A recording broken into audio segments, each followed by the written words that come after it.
despite gradually returning to worst heat areas in Lagos after heavy rains that caused flood water.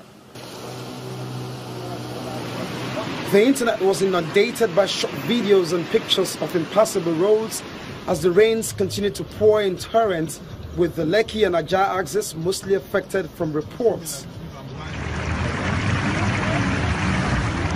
Compared to the previous days, there's been a little break from the several hours of rain, though as it stands, some streets in Lekki Phase 1, water has receded, but not without flashes to calibrate the flooding of prone areas.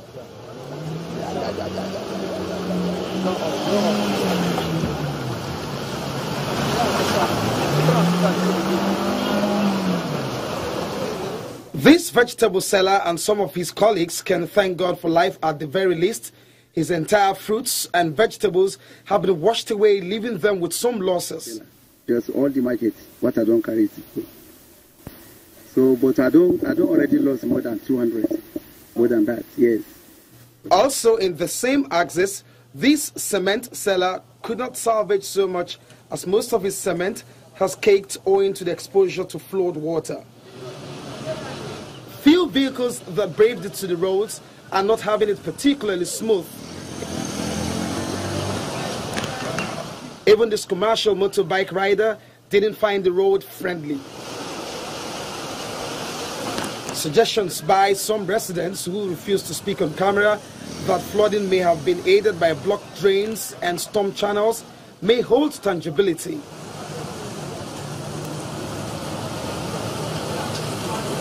Already, the 1004 axis of Ozumbembadiwe Street in Victoria Island has popped up signs of the aftermath of flooding. The road, which was reconstructed a few years ago, is now dotted with annoying potholes, making commuting unpleasant.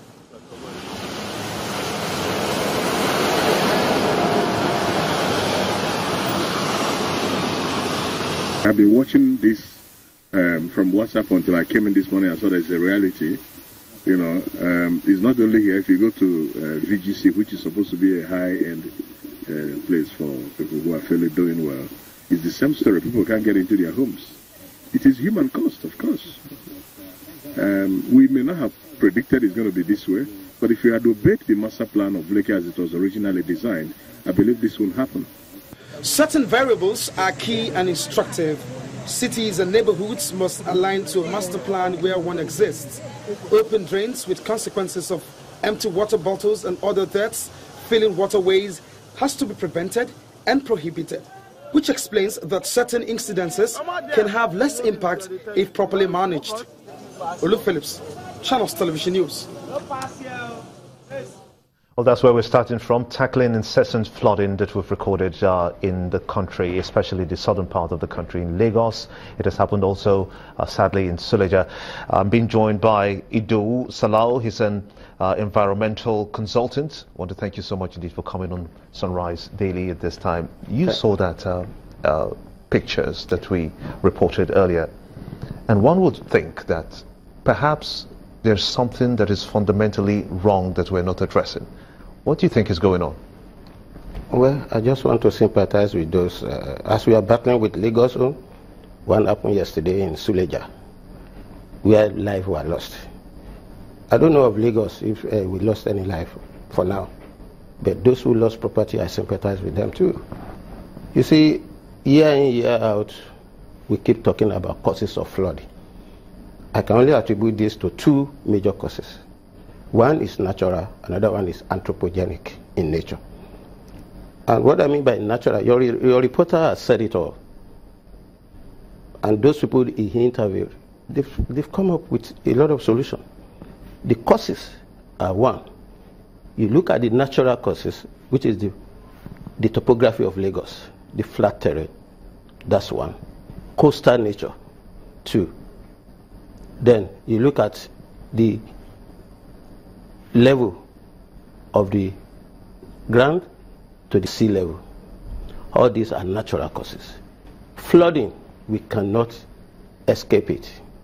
It happens everywhere in the world. You remember 2014 in New York, where the entire subway, the entire city was affected by flooding. But the city manager their response and their attitude to prevent and manage it is what we always need to talk to and echo into the government of the day. What are we not doing right? Yes. One, the Victoria Island, Ikoyi, and Lekki axis, there is a master plan as far back as the 1970s that has been in place. The master plan has been distorted. The new town development agency of government need to go back to the drawing board. Ministry of Environment, I pitied the commissioner on Saturday. He was there outside, Osborne, this, that. We are in a situation whereby Lagos State did not know that they are sitting on a keg of gunpowder right now. And I'll tell you what is going on. There's a policy changes in solid waste, in waste management. All the sewage and wastewater management facility are not in place. Now, ask me a question. 18 million people living in Lagos, where are their excreta going? Tell us, where is it going to? Into the lagoon, through the major drainage channel. Because those are the ones that hate, because they are organic component, those are the ones that hate the growth of aquatic weeds. And that's why you see those canals having high rate of siltation. The last administration followed the master plan to a level. In its 8 years, the last administration was able to construct over 850 kilometers of drainages, both new and the old one were maintained in 8 years. And you want to ask me, why only 800 and something in 8 years? It's not easy to do drainage channelization. I remember the one my company participated in Ilorin that we constructed. It took us just 2.3 kilometers. 4 years. It's not because we lack the experience, but the terrain and sometimes right of way, community problems, and you need, we propose 1 year or 9 months dry period. We ended up using 4 years on the job. So if this government believes he has 6 years more and he wants to tackle the flooding, he must first go back to those factors that I've identified, how to tackle it. The anthropogenic one, we're talking of city planning system. He has to go back to it. All those illegal structures. The Lekki axis that is affected, there is one particular drain from Akodo, so called Akodo Ikota, that empty into the lagoon. It was constructed during the last administration. Nobody has done any maintenance dredging for the last 3 years on it. When the Lekki Express Road are being constructed. So is that the reason for this flood? One of the reasons. One of the reasons. The Cowrie Bridge, there is a Cowrie Canal coming from Ilubirin that enter through the Bonny Camp. There is one major canal there that empty water is an outflow that empty water into the lagoon.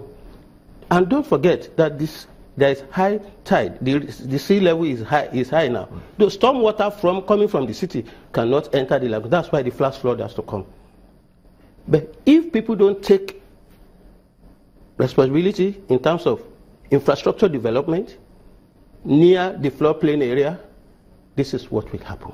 What kind of structures would you say the town planning institutions that we have, what kind of structures should they for people building within those areas, just so that even if you have the storm waters or you have the sea having the high tides, yes, but you're still able to stay within safe zones? Yes.